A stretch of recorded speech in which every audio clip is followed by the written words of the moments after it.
नमस्कार दोस्तों, स्वागत है आपका प्रतियोगिता दर्पण में। मैं हूं प्रशांत। आज हम बात करने जा रहे हैं इंडिया के रिन्यूएबल एनर्जी एफर्ट्स के बारे में। हाल ही में आयरेना यानी कि इंटरनेशनल रिन्यूएबल एनर्जी एजेंसी, इनकी एक रिपोर्ट आती है, low cost finance for energy transition.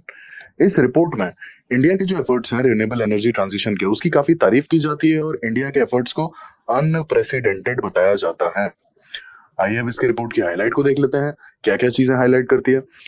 अब सबसे पहली जो चीज यहाँ पे रिपोर्ट ने हाईलाइट की, unprecedented growth in the renewable energy sector. सबसे पहला इसमें आता है कमेंडेबल नेशनल टारगेट्स। अब अगर टारगेट्स की बात करें तो इंडिया का जो रिन्यूएबल एनर्जी से इलेक्ट्रिसिटी जनरेशन का टारगेट था वो पहले 175 गीगावाट था, जिसे बढ़ा करके 500 गीगावाट कर दिया और इसकी डेडलाइन है 2030। यानी कि हमारा जो नॉन फॉसिल फ्यूल से इलेक्ट्रिसिटी जनरेशन होगा 2030 तक 500 गीगावाट नॉन फॉसिल फ्यूल से आना चाहिए, जनरेशन नॉन फॉसिल फ्यूल से होना चाहिए, ये हमारा टारगेट है। Secondly, net zero target. अब इंडिया के जो नेट कार्बन एमिशन को जीरो करने के जो टारगेट हैं, जो न्यूट्रल करने के टारगेट हैं, वो है 2070। इंडिया ने ये चीज 2070 तक के लिए प्लेज की है कि 2070 तक हम अपना नेट जीरो का टारगेट अचीव कर लेंगे। तीसरा आता है रिन्यूएबल एनर्जी अट्रैक्टिव इंडेक्स। इस इंडेक्स में इंडिया रैंक्ड थर्ड इन 2021।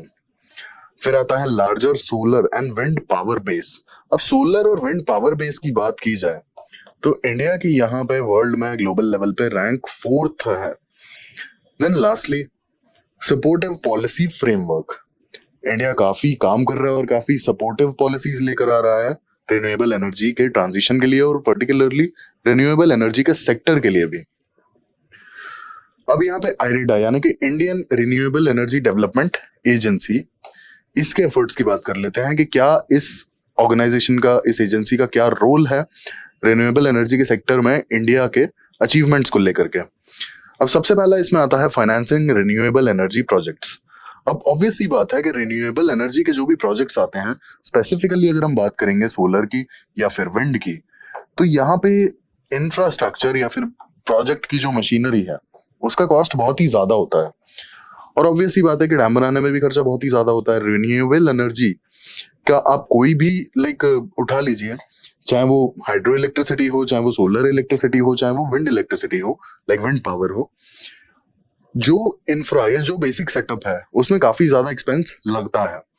अब यहाँ पे जो एक्सपेंस है, ऑब्वियस ही बात है कि वो बिना फाइनेंसिंग के नहीं आ सकता, क्योंकि ये जो प्रोजेक्ट होते हैं, ये प्रोजेक्ट होते हैं 500 मेगावाट या फिर 800 मेगावाट। तो इस तरीके के बड़े बड़े प्रोजेक्ट्स होते हैं, ये छोटे प्रोजेक्ट्स तो होते नहीं है।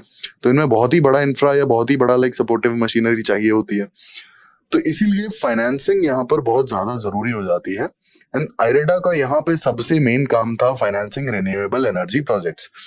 अब आईरेडा की अगर हम अचीवमेंट की बात करें फाइनेंसिंग में, तो इन्होंने डेवलपर्स के थ्रू अब तक ऑलमोस्ट 20 गीगावाट्स के प्रोजेक्ट्स को फाइनेंस करा दिया related to renewable energy. Secondly, mobilising private sector investments.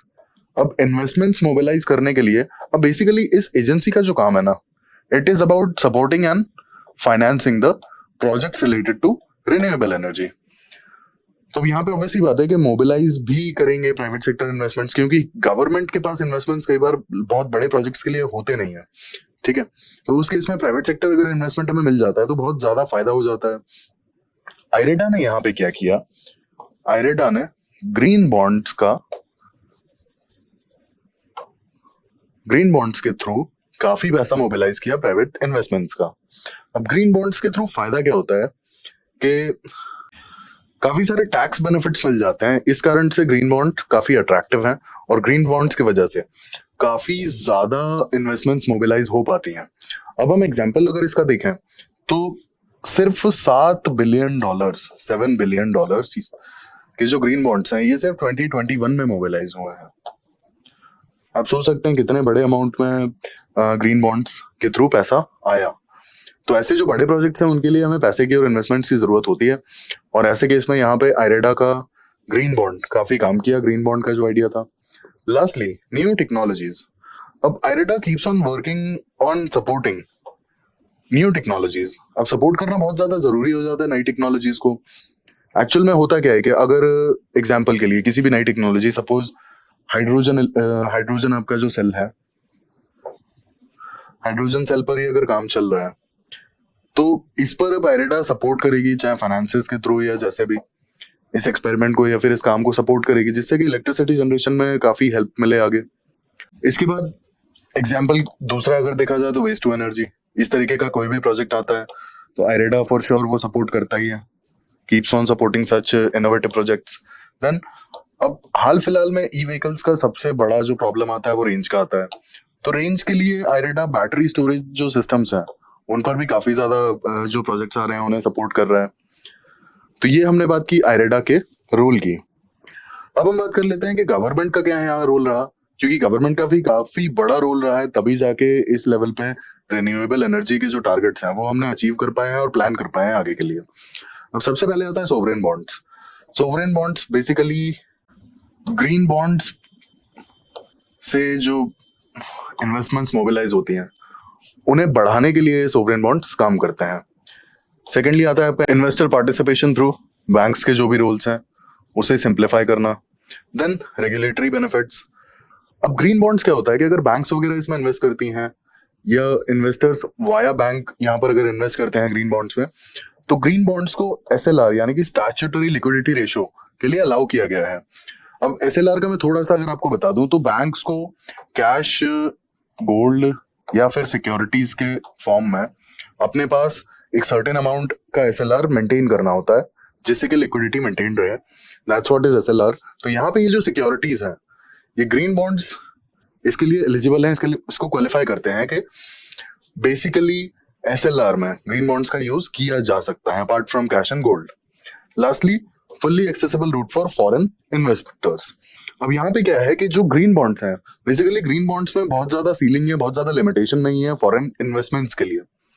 तो ये यहाँ पे हमने देखा कि गवर्नमेंट ने किस तरीके की सपोर्टिव पॉलिसीज लाई जिससे कि रिन्यूएबल एनर्जी में इन्वेस्टमेंट्स भी बढ़ी, फंड्स मोबिलाइजेशन भी बढ़े और डेवलपमेंट भी हुआ।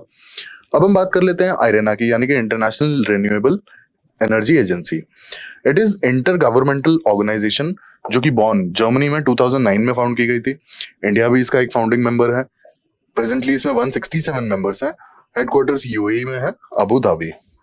अब इसके अगर रोल पर बात की जाए तो बेसिकली जैसा नाम है रिन्यूएबल एनर्जी एजेंसी, ये कंट्रीज को सस्टेनेबल एनर्जी के ट्रांजिशन के लिए सपोर्ट करते हैं, फाइनेंस करते हैं, जो भी बेसिक सपोर्ट दे सकते हैं, चाहे वो फाइनेंशियल हो, चाहे वो टेक्नोलॉजी से रिलेटेड हो, चाहे वो पॉलिसी से रिलेटेड हो, इसके बाद नॉलेज से रिलेटेड।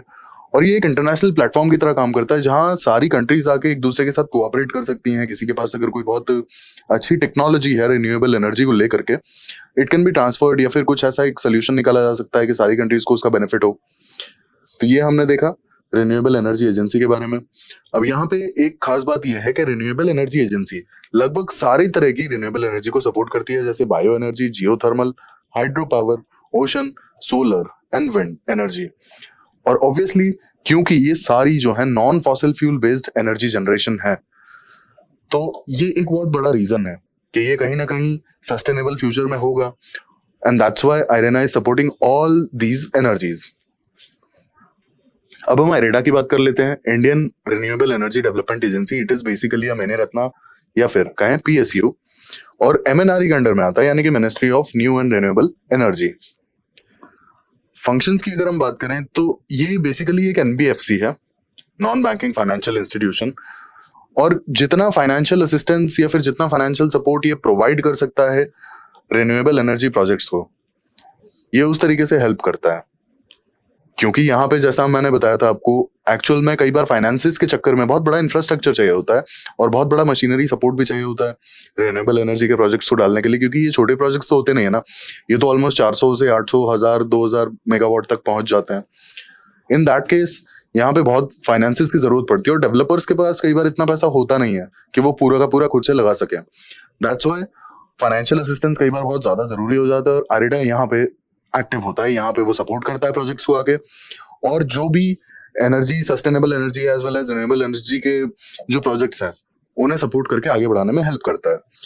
और जो मोटो है आयरेडा का, that is energy for ever. तो ये हमने देखा रिन्यूएबल एनर्जी के बारे में, इंडिया का किस तरीके से एफर्ट्स जो हैं रिन्यूएबल एनर्जी को लेकर के वो आयरेना ने काफी तारीफ की है, काफी कमेंडेबल बताया है, अनप्रेसिडेंटेड बताया है। ऐसे इन्फॉर्मेटिव वीडियोस के लिए हमारे साथ जुड़े रहिए। Thank you, thanks for watching.